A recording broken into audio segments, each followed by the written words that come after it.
नबी करीम सल्लल्लाहु अलैहि वसल्लम के दौर में एक शख्स था, एक लड़का था, बल्कि यहूदियों के यहाँ वो उसका नाम तो साफ या साफी था, सही, लेकिन उसको इब्ने सयाद के नाम से वो मशहूर था। बिल्कुल बिल्कुल।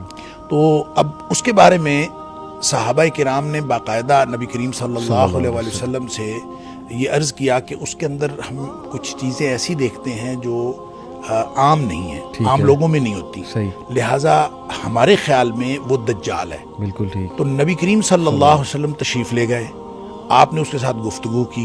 इसका मतलब ये है कि नबी पाक सल्लल्लाहु अलैहि वसल्लम का उसको कंसीडर करना, वो दज्जाल था कि नहीं था, उसके बारे में आगे बहुत सारी हदीस हैं, वो दज्जाल था कि नहीं था ये एक अलग बात है, ठीक है। लेकिन नबी करीम सल्लल्लाहु अलैहि वसल्लम ने उसको कंसीडर किया, आपने उसके साथ गुफ्तगू की। हत्ता कि वो कोई कहानत वगैरह करता था, यानी था तो यहूदियों की औलाद, लेकिन वो कोई किसी से कहानत सीखी थी या उसके पास कोई ऐसी चीज़ थी, कहानत कहते हैं किसी चीज़ का हिसाब लगा लेना, बिल्कुल सही। और वो हिसाब लगा लेता था, उसको कोई कुदरती सलाहियत थी या जो भी कुछ था, तो वो एक ऐसी बात करता था जिससे लोगों को शक होता था कि ये कोई माफौकुल फितरत किस्म की चीज़। सही।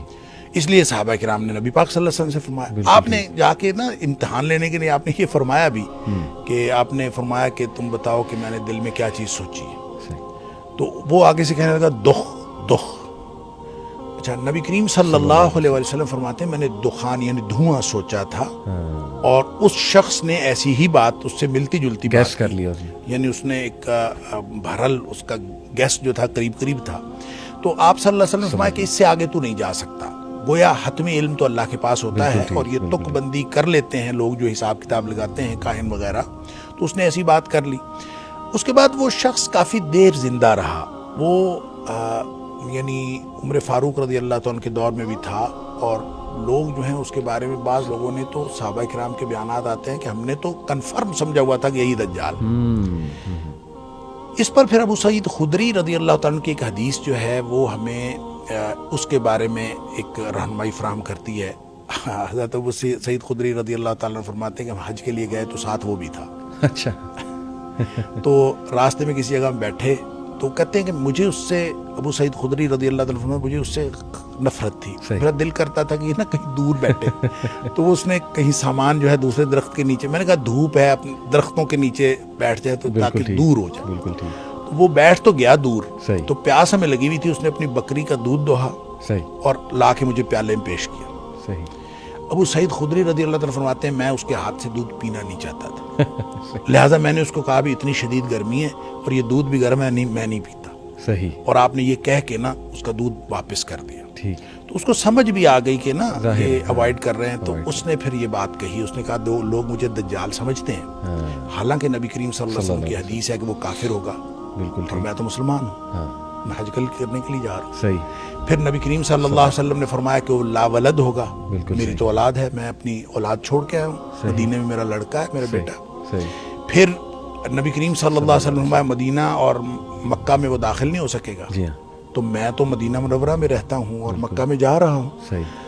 ये तीन बातें अबू सईद खुदरी रज़ी अल्लाह तआला फरमाते हैं जब उसने ये कही तो मुझे ये यकीन हो चला कि ये बंदा तो दज्जाल नहीं है। और मैंने अब तक की जितनी उसके बारे में कंसिडरेशंस रखी थी मैंने सोच लिया कि अब नहीं रखनी। ठीक है। लेकिन उसने साथ ही जो अगली बात की, मुस्लिम शरीफ की हदीस है उसने जो अगली बात साथ ही कर दी, उसने कहा अलबत्ता मुझे पता है कि दज्जाल कहाँ पैदा हुआ है, दज्जाल के पैदा होने के बारे में मुझे मालूम है और ये भी मालूम है वो कहाँ है। सही। बस वो कहते हैं ये बात उसने की तो अबू सईद खुदरी रज़ी अल्लाह तआला मुझे फरमाते मुझे फिर इस बारे में शक हो गया। उसके बारे में ये कहा जाता है कि वो वाक़या हर्रा के बाद वो कहीं गुम हो गया था। अच्छा। कहीं वो यानी उसकी मौत किसी ने नहीं देखी, वो शख्स गुम हो गया था। इसलिए जो लोगों ने तत्बीक दी है मुहद्दिसीन ने, तमीमदारी वाली हदीस आप लोगों को मालूम है, वो शायद अवामुन्नास को भी मालूम होगी जिन्होंने जाके दज्जाल को देखा था। सही। तो उन दोनों अहादीस को तत्बीक दें और इस तरह की ये जो इब्ने सयाद वाली सारी, इब्ने सायद भी उसको बाद लोग कहते हैं, इसको आप तत्बीक दें तो जो नतीजा निकलता है, जो उलमा ने नतीजा निकाला है वो ये कि ये शख्स जो था ना ये कोई गालिबन शैतान था। अच्छा। शैतान का कोई परतव था और इसका कनेक्शन था उस शख्स के साथ। دجال کے ساتھ. اچھا. وہ جو اصل دجال ہے یہ دجال نہیں تھا, ٹھیک ہے, لیکن اس کا کنیکشن اس کے ساتھ تھا, کنیکشن اس کے ساتھ. اور یہ پھر دوڑا بھی وہاں سے ہے.